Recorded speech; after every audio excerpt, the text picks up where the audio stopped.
So what are the kinds of things that the SDK needs to provide? What are these third parties doing? So Matrox, Pinnacle, Canopus, whoever. What is it they're doing to make Premiere go? So what is it you need to do? You need to be able to read video files, you need to write video files, right? So you need to be able to take some footage and put it in the product, and then you wait to take that footage and get it out.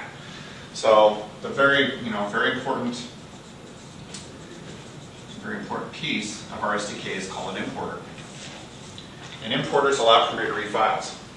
So if Gordon or Phil or Kevin, sorry. So the importer isn't a piece of the code, it's a module, and the importer is a class of module? Right, exactly right. It's part of the SDK, media abstraction layer.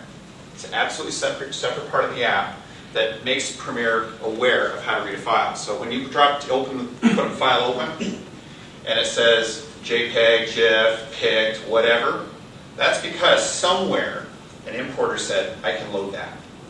I know how to do that.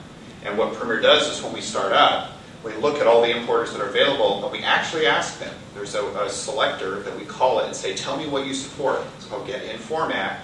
And we just say, tell me what you support, something. Okay, tell me again. And we just keep calling it until it says, I told you all of them. So it could do 10 or just 1.